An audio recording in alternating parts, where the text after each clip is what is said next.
सरकार बनाने के लिए कोई भी अनैतिक कदम नहीं उठाना चाहिए। हालांकि आम आदमी पार्टी का तर्क यही है कि दिल्ली की जनता ने बीजेपी को बहुमत नहीं दिया है, इसलिए बीजेपी सरकार बनाने की हकदार है। अमित शाह ने देखिए, जो कि राजनीतिक अनिश्चितता दिल्ली में चल रही है, उसके बीच एक बड़ा बयान दिया है। एक अखबार को दिए इंटरव्यू में अमित शाह कह रहे हैं कि दिल्ली में सरकार बनाने का जनादेश बीजेपी के पास है, इसीलिए बीजेपी दिल्ली में सरकार बनाने की कोशिश कर रही है, लेकिन कोई अनैतिक कदम हम नहीं उठाएंगे। सरकार बनाने की कोशिश वो कह रहे हैं अनैतिक नहीं है, क्योंकि बीजेपी के पास जनादेश है।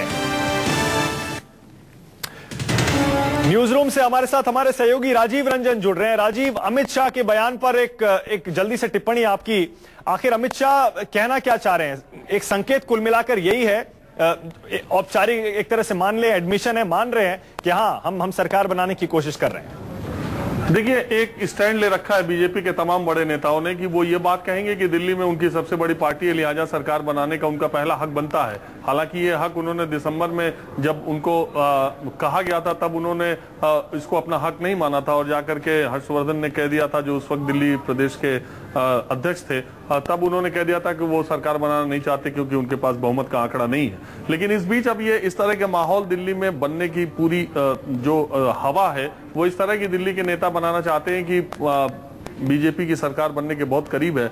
और बीजेपी, चूंकि दिल्ली के कई सारे विधायक नहीं चाहते कि दिल्ली में चुनाव हो, इसलिए बीजेपी के बाहर के एमएलए उनको सपोर्ट कर सकते हैं, उनकी सरकार बन सकती है। लेकिन महत्वपूर्ण बयान शीला दीक्षित का है, पूर्व मुख्यमंत्री। केरल के राज्यपाल पद से इस्तीफा देने के बाद वो सक्रिय राजनीति की तरफ लौटने के संकेत उनके मिल रहे हैं। ऐसे में अगर वो ये बात कहती हैं कि दिल्ली के लोग, जहां तक उनको जानकारी है कि दिल्ली के विधायक चुनाव नहीं चाहते, तो क्या शीला दीक्षित इस तरफ इशारा कर रही है कि आम आदमी पार्टी और कांग्रेस को मिलकर सरकार बनानी चाहिए? नहीं, राजीव मैं यही पूछना चाह रहा था। शीला दीक्षित जो कह रही है, वो कह रही है कि अगर दिल्ली में माइनॉरिटी गवर्नमेंट बनती है तो उसके सामने अलग तरह की चुनौतियां होंगी। देखते हैं कि वो चुनौतियां माइनॉरिटी गवर्नमेंट पूरा कर पाएगी या नहीं कर पाएगी। तो वो आम आदमी पार्टी की तरफ ऐसा लगता है इशारा नहीं कर रही है कि कांग्रेस और आम आदमी पार्टी फिर से मिल जाएं। वो शायद ये मान के चल रही है कि बीजेपी की माइनॉरिटी गवर्नमेंट बनने जा रही है।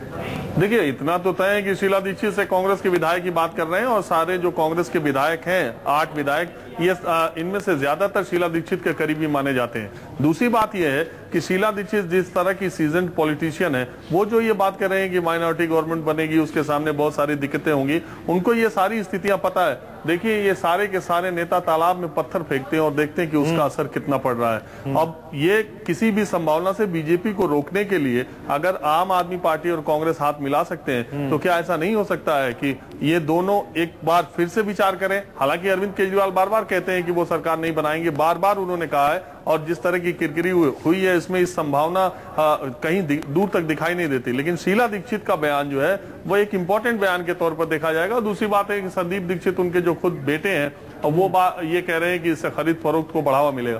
तो पूरी असमंजस की स्थिति दिल्ली में बनी हुई है, और लगता है कि बीजेपी जो है अभी भी उस तरीके से, अभी एलजी के न्योते का इंतजार भले कर रही हो, लेकिन अब माइनॉरिटी गवर्नमेंट बनाने के लिए पूरी पार्टी एकमत हुई है कि नहीं, ये देखने वाली बात।